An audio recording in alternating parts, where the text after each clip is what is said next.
इस कहानी की शुरुआत होती है जैंग नाम के एक आदमी से जो कि एक राइटर है और अलग अलग किस्म की कहानियां लिखता है। जैंग का सपना है कि वो अपनी लिखी कहानियों पर एक फिल्म बनाए, लेकिन एक फिल्म को प्रोड्यूस करने में काफी पैसे लगते हैं और फिलहाल जैंग के पास एक फूटी कौड़ी भी नहीं है। अब अगले दिन जैंग उस प्रोड्यूसर से मिलने पहुंचा जिसके लिए वो काम करता है, लेकिन ऑफिस आकर उसने देखा कि वो प्रोड्यूसर एक दूसरे राइटर की धुनाई कर रहा है क्योंकि उसने समय पर अपनी कहानी पूरी नहीं की थी।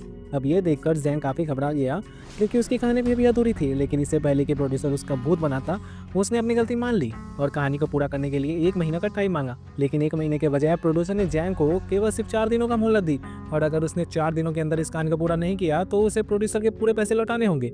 भारी मन के साथ जैंग अपने घर पहुंचा और उस कहानी पर काम करना शुरू कर दिया, लेकिन काफी पन्ने फाड़ने के बावजूद भी वो कोई ढंग की चीज नहीं लिख पा रहा था। आखिरकार जैंग इस काम से तंग आकर और दिमाग को ठंडा करने के लिए बियर पीने लगा और तभी उसे पास में पड़ा एक बॉक्स दिखाई दिया जो उसके ग्रैंडफादर मरने से पहले छोड़ गए थे। इस बॉक्स के अंदर से जैंग को उसके ग्रैंडफादर का एक लेटर मिला जो उन्होंने जैंग के लिए लिखा था।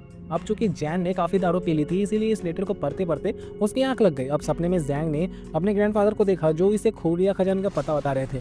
वो जैंग से कहते हैं कि मैंने हमारे पुश्तैनी घर के नीचे करोड़ों का सोना दबा रखा है, लेकिन मरने से पहले उसे मैं निकाल नहीं पाया क्योंकि सरकार ने उस घर को तोड़कर उसके ऊपर एक जेल बना दी थी। अब अगले ही पल जैंग की नींद खुल गई और उस बॉक्स के अंदर से उसे अपने पुराने घर का नक्शा और एक सोने का बिस्किट भी मिला। और जब उसने इस मैप को जेल के मैप से मिला के देखा तो वो पूरी तरह से हैरान हो गया क्योंकि ये दोनों मैप बिल्कुल सेम टू सेम थे। अब जैंग ने फैसला किया कि वो इस जेल में जाएगा और अपना पुश्तैनी सोना लेकर आएगा। अब खुद को गिरफ्तार करवाने के लिए जैंग ने अपने पड़ोसी का लैपटॉप चुराकर उसे नीचे फेंक दिया और इस अनोखी गलती के लिए जैंग को अरेस्ट करके जेल में डाल दिया गया। अब जेल पहुंचकर उसने देखा कि ढेर सारी कैदी मिलकर क्रैब नाम के एक दूसरे कैदी का बर्थडे मना रहे थे। थोड़ी देर बाद क्रैब जैंग से मिलने पहुंचा और उसे बताया कि किसी जमाने में उसका भी एक जैंग नाम का दोस्त हुआ करता था, इसलिए क्रैब ने इस जैंग को अपना दोस्त बना लिया और जेल के अंदर भी उसकी हिफाजत करने का वादा किया। अब थोड़ी देर बाद जैंग जेल के अंदर मौजूद बरगद के पेड़ के पास गया क्योंकि उस नक्शे के हिसाब से इस पेड़ के आसपास एक कुआं था और वो सारा सोना उसी कुएं के अंदर दफन था। और तभी अंकल ली नाम का एक दूसरा कैदी जैंग के पास आया और उसे बताया कि इस जेल के अंदर 2 गैंग्स है और यहाँ आने वाला हर एक कैदी को किसी एक गैंग में शामिल होना ही पड़ता है। अब पहली गैंग थी क्रैब की जो हर हाल में अपने साथियों की रक्षा करते थे और जेल में शांति व्यवस्था बना कर रखते थे, और वहीं दूसरी गैंग थी टाइगर नाम की एक आदमी की जिसे ब्रदर टाइगर के नाम से जाना जाता था। ये कैदी जैंग से कहता है कि एक बार तो तुम जेल के वार्डन से भिड़ जाना, लेकिन टाइगर और उसके साथियों से दूर ही रहना। लेकिन अब वो अपनी बात पूरी करता उससे पहले टाइगर के लोग वहाँ पहुंचकर और सभी नए कैदियों को पकड़कर टाइगर के पास लेके गए। अब टाइगर के लोगों ने इन कैदियों पर गैंग में शामिल होने का दबाव बनाया और इनकार करने पर इनकी अच्छे से खातिरदारी की। अब जैंग के पास कोई और चारा नहीं था और उस कैदी की कही बातों को याद करके वो गैंग में शामिल होने के लिए राजी हो गया। लेकिन इस गैंग में शामिल होने के लिए इन सभी लोगों को टाइगर की थूकी हुई चाय पीनी पड़ेगी। अब मजबूरन सभी कैदियों को ये चाय पीनी पड़ी, लेकिन जब जैंग की बारी आई तब क्रैब और उसके साथियों ने लास्ट मोमेंट में आकर उसे इस बेइज्जती से बचा लिया। यहाँ क्रैब ने टाइगर से कहा कि जैंग मेरे साथ कमरे में रहता है, इसीलिए वो मेरी गैंग का हिस्सा है और तुम उसके साथ जबरदस्ती नहीं कर सकते। अब ये सुनकर क्रैब भड़क गया और उसने कसम खा ली कि वो जैंग की जिंदगी को नर्क बना देगा। अब अगले दिन जैंग को इस जेल की साफ सफाई का काम दिया गया और इस दौरान जैंग ने उस पुराने कुएं को ढूंढने की कोशिश की जिसके अंदर वो सारा सोना दबा है, लेकिन काफी कोशिशों के बाद भी उसे उस कुएं का कुछ पता नहीं चला।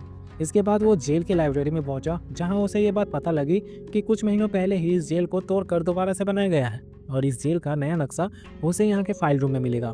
अभी वो इस ख्याल में डूबा ही था कि तभी टाइगर और उसके साथियों ने जैंग पर हमला कर दिया। अब वो शाम क्रैब टाइगर के पास पहुंचा और उसे जैंग के बारे में पूछा क्योंकि ड्यूटी खत्म होने के बाद भी जैंग अब तक अपने कमरे में नहीं लौटा था। यहाँ टाइगर ने क्रैब से कहा कि मैं तुम्हें जैंग का पता बता दूंगा, लेकिन इसके बदले में तुम्हें मेरी थूकी हुई चाय पीनी पड़ेगी। अब क्रैब के पास कोई और अवसर नहीं था और अपने दोस्त की जान बचाने के लिए उसने टाइगर की थूकी हुई चाय पी ली। अब क्रैब की अच्छी खासी बेइज्जती करने के बाद टाइगर उसे कहता है कि तुम्हारा प्यारा दोस्त जेल के कूड़ेदान में पड़ा है। ये सुनते ही क्रैब और उसके साथी फौरन कूड़ेदान की तरफ भागे जहां जैंग जिंदगी और मौत के बीच जूझ रहा था, लेकिन समय रहते ही ये लोग वहां पहुंच गए और जैंग की जान बच गई। अब अपने दोस्त की ये हालत देखकर क्रैब को बहुत दुख हुआ और उसने टाइगर को सबक सिखाने का फैसला किया। इधर जैंग भी इस मारपीट के लिए तैयार हो गया क्योंकि इसका प्लान था कि वो इस भगदड़ का फायदा उठाकर फाइल रूम में जाएगा और जेल के नए नक्शे को हासिल कर लेगा। अब थोड़ी देर बाद ये दोनों ग्रुप्स एक दूसरे के आमने सामने आ गए और इनके बीच जोरदार मुठभेड़ हो गई।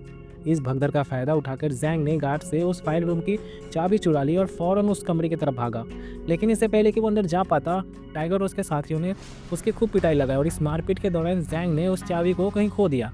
अब इस लड़ाई के चलते टाइगर और क्रैब समेत जैंग को भी गिरफ्तार कर लिया गया और इन्हें एक अंधेरी जेल में डाल दिया गया। यहाँ जैंग काफी उदास था क्योंकि वो इस काल कोठरी में बैठे बैठे सोना नहीं ढूंढ सकता था। अब गुस्से में आकर उसने क्रैब से कहा कि तुम्हें मेरी हिफाजत करने की कोई ज़रूरत नहीं है, क्योंकि जब से तुम मेरी ज़िंदगी में आए हो मेरी ज़िंदगी आसान होने के बजाय और मुश्किल होती जा रही है। इसलिए मैं तुमसे रिक्वेस्ट करता हूँ कि तुम मुझे मेरे हाल पर छोड़ दो और मुझे इन फालतू के झगड़ों से दूर रखो। अब इन बातों को सुनकर क्रैब को बहुत बुरा लगा क्योंकि वो सिर्फ जैंग की हिफाजत करना चाहता था। थोड़ी देर बाद उसने जैंग से माफ़ी मांगी और उसे बताया कि उसकी ज़िंदगी में दोस्तों से बढ़कर और कुछ नहीं है। इसीलिए जब उसने जैंग की ये हालत देखी तो वो खुद को रोक नहीं पाया और टाइगर से पंगा ले लिया। जिसके बाद उसने जैंग को अपनी कहानी सुनाई और उसे बताया कि आज से कई साल पहले उसका जैंग नाम का एक और दोस्त था जिसने उसे गुंडों से बचाने के लिए खुद की जान कुर्बान कर दी। उस दिन क्रैब ने कसम खाई कि वो मरते दम तक अपने दोस्तों की रक्षा करेगा। अब ये सब सुनकर जैंग को एहसास हुआ कि गुस्से में आकर उसने क्रैब को कितना कुछ कह दिया। इसके बाद उसने क्रैब से माफी मांगी और उसे बताया कि वो इस जेल में क्यों आया है। उसने क्रैब को बता दिया कि वो जेल में अपने पूर्वजों का सोना लेने आया है। इस पर क्रैब ने उससे कहा कि मैं वो सोना ढूंढने में तुम्हारी मदद करूंगा, लेकिन इसके बदले में मुझे कुछ नहीं चाहिए क्योंकि वो सोना तुम्हारे पूर्वजों का है और उस पर पूरी तरह से तुम्हारा हक है। अब इन दोनों ने मिलकर एक प्लान बनाया जहां सबसे पहले इन्हें फाइल रूम से वो नक्शा चुराना होगा। प्लान के मुताबिक ये दोनों जेल के लॉन्ड्री रूम में गए और वहां मौजूद गार्ड के गर्दन पर ब्लीचिंग पाउडर छिड़क दिया। इस पाउडर के चलते गार्ड के गर्दन पर एलर्जी हो गया और उसने फटाफट जेल की इमरजेंसी रूम में लाया गया। इधर मौका मिलते ही जैंग ने इस गार्ड की यूनिफॉर्म चुरा ली और क्रैब को लेकर उस फाइल रूम में पहुंचा। अब काफी ढूंढने के बाद इन दोनों को वो नक्शा मिल गया जिसके हिसाब से वो पुराना कुआं उस लॉन्ड्री रूम के ठीक नीचे मौजूद है। अब इस नक्शे के इस्तेमाल से ये दोनों फौरन उस कुएं तक पहुंचे जहां इन दोनों को एक बड़ी सी दीवार नजर आई। जैंग को पूरा यकीन था कि उसका वो पुश्तैनी सोना इस दीवार के पीछे मौजूद है। इसके बाद इन दोनों ने एक एक हथौड़े उठा लिए और उस बड़ी सी दीवार को मार मार कर उसे तोड़ डाला। अब दीवार के टूटते ही जैंग फौरन अंदर आया और उसने सोने की तलाश में लग गया। वहीं दूसरी तरफ क्रैब ऊपर जाकर पहरा देने लगा ताकि अगर उसे कोई खतरा महसूस हो तो वो जैंग को इसकी खबर दे दे। अब देखते ही देखते कई घंटे गुजर गए लेकिन अब तक उस सोने का कोई अता पता नहीं था। अंत में जैंग ने हार मान ली और यहाँ से वापस लौटने लगा क्योंकि उसे लग रहा था कि किसी ने उससे पहले ही वो सोना निकाल लिया है। लेकिन वापस जाने से पहले क्रैब ने दीवार में लगे इस लकड़ी के टुकड़े को निकाल लिया और ऐसा करते ही इसके पीछे एक अलमारी खुल गई जिसके अंदर सोने के सब बिस्कुट मौजूद थे। अब इतना सारा सोना देखकर जैंग के तो मानो होश उड़ गए। यहाँ उसने सोने का एक हिस्सा क्रैब को देने की कोशिश की लेकिन क्रैब ने यह कहकर इनकार कर दिया कि ये सोना तुम्हारे पूर्वजों का है और इस पर सिर्फ तुम्हारा हक है। इसके बाद ये दोनों सारा सोना लेकर ऊपर पहुंचे और इसे जेल से बाहर निकालने की कोई तरकीब निकालने लगे और थोड़ी प्लानिंग के बाद इन दोनों ने फैसला किया कि वो ये सारा सोना कपड़े उठाने वाले मशीन में छुपाकर इस जेल से बाहर निकालेंगे। ये मशीन इस महीने की 22 तारीख को इस जेल से बाहर जाएंगी और जैंग भी 22 तारीख को इस जेल से छूट जाएगा। लेकिन 22 तारीख को आने में अभी काफी समय था और तब तक इन्हें ये सोना बाकी लोगों से छुपा के रखना था। इसीलिए जैंग ने अपना दिमाग लगाया और ये सारा सोना तेजाब के बाल्टी में डाल दिया क्योंकि तेजाब कितना भी खतरनाक क्यों ना हो लेकिन वो सोने का कुछ नहीं बिगाड़ सकता। अब अपना पुश्तैनी सोना पाकर जैंग काफी खुश था क्योंकि अब वो अपना सारा कर्ज उतार कर अपनी मनचाही कहानियों पर फिल्म बना सकता है। अब अगली सुबह टाइगर ने इन दोनों पर हमला कर दिया और यहाँ जोरदार लड़ाई शुरू हो गई। इस हाथापाई के बीच वो सारा सोना टाइगर के हाथ लग गया जिन्हें जैंग ने तेजाब के डब्बों में छुपा रखा था। इन दोनों की लड़ाई को सुनकर जेल के गार्ड्स भी उस कमरे तक आ पहुंचे लेकिन इससे पहले कि ये तीनों पकड़े जाते इन्होंने वो सारा सोना दोबारा से छुपा दिया। और गार्ड्स के पूछने पर टाइगर ने बताया कि काम करते वक्त जैंग का पैर फिसल गया था और वो तो जैंग की मदद कर रहा था। अब पकड़े जाने के डर से जैंग ने भी इस बात में हामी भर दी और ये देखकर क्रैब को काफी बुरा लगा और वो समझ गया कि जैंग के लिए सोने से बढ़कर और कुछ नहीं है। क्रैब को इस बात का इतना बुरा लगा कि उसने मन ही मन जैंग से दोस्ती तोड़ दी। अब उस शाम क्रैब को खबर मिली कि उसकी बेटी काफी बीमार है और उसे आईसीयू में एडमिट किया गया है। ये जानकर वो जैंग के पास पहुंचा और उसके प्लान में शामिल होने की बात कही। असल में क्रैब को खजाने में से कोई हिस्सा नहीं चाहिए था बल्कि वो तो सिर्फ इस जेल से निकलकर अपनी बेटी से मिलना चाहता था। अब पहले तो टाइगर ने क्रैब के साथ काम करने से मना कर दिया लेकिन फिर जैंग ने उसे मना लिया और ये तीनों यहाँ से भागने की प्लानिंग करने लगे। इन्होंने फैसला किया कि आज से 3 हफ्ते बाद जब जेल की एनिवर्सरी पार्टी होगी तो ये सभी सुरंग से होते हुए समुद्र में कूद कर भाग निकलेंगे। लेकिन प्रॉब्लम ये थी कि उस पार्टी में अभी 3 हफ्ते बचे थे और जैंग अगले हफ्ते जेल से छूटने वाला था। अब अपनी सजा को भरवाने के लिए टाइगर और क्रैब के साथ मिलकर एक लड़ाई की और देखते ही देखते जेल के अंदर हंगामा हो गया। अब प्लान के मुताबिक गार्ड्स ने ये लड़ाई रोक दी और उन तीनों को सेल के अंदर डाल दिया। ऐसे ही दिन गुजरते गए और बहुत जल्द जेल की एनिवर्सरी पार्टी का दिन आ गया। अब डेकोरेशन के दौरान टाइगर, क्रैब और जैंग ने सभी बलून्स के अंदर प्रोपीन गैस भर दी ताकि वो धमाका करके गार्ड्स का ध्यान भटका सके और भगदड़ का फायदा उठाकर सुरंग तक पहुंच सके। अब उस शाम जब वार्डन अपने स्पीच दे रहा था तब क्रैब ने इस बलून्स में धमाका कर दिया जिससे जेल के कंपाउंड में हलचल मच गई। अब इस मौके का फायदा उठाकर ये तीनों सुरंग के अंदर घुस गए और धीरे धीरे आगे बढ़ने लगे। लेकिन इस दौरान एक मेटल के टुकड़े ने जैंग के पैर को जख्मी कर दिया और उसके पैर से काफी खून बहने लगा। अब ये देखकर क्रैब ने उस चोट को एक प्लास्टिक से बांध दिया और ये सभी बिना रुके आगे बढ़ते रहे।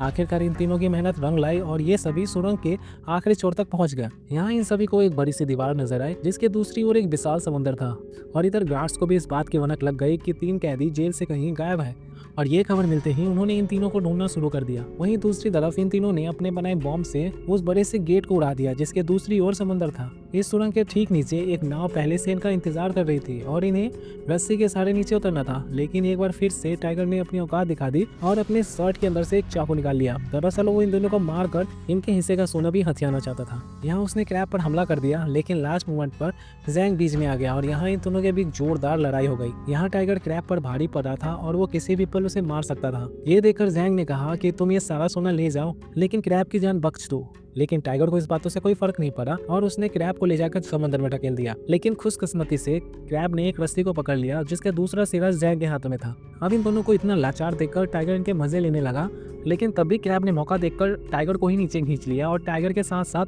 वो सारा सोना भी पानी में जा गिरा। इसके बाद जैंग ने क्रैब को ऊपर खींचने की कोशिश की और इस दौरान उसे एहसास हुआ कि शुरू से लेकर अभी तक क्रैब ने एक सच्चे दोस्त की तरह हमेशा उसका साथ निभाया है। अब काफी कोशिश के बाद आखिरकार उसने क्रैब को ऊपर खींच ही लिया और इन दोनों की जान बच गई। अब थोड़ी देर बाद जब गार्ड्स इन्हें ढूंढते हुए सुरंग तक पहुंचे तब उन्होंने सिलेंडर कर दिया और खुद को गार्ड्स के हवाले कर दिया। अब थोड़े दिन बाद क्रैब को खबर दी गई कि उसकी बेटी की सर्जरी कामयाब रही और उसकी जान बच गई है। इसके साथ ही जैंग को यह बताया गया कि जो सोना समुद्र में कहीं गुम गया था उसकी तलाश कर ली गई है और सरकार ने जैंग को उसका मालिक बताया है। आखिरकार जैंग की मेहनत रंग लाई और उसे उसका पुश्तैनी सोना मिल गया और फाइनली वो अपना सारा खर्च उतार कर अपनी मनचाही कहानियों पर फिल्में बना पाएगा। इसी के साथ कहानी खत्म होती है। अगर वीडियो अच्छी लगी हो तो वीडियो को लाइक करके चैनल को सब्सक्राइब कर लेना। मिलते हैं अगले वीडियो में।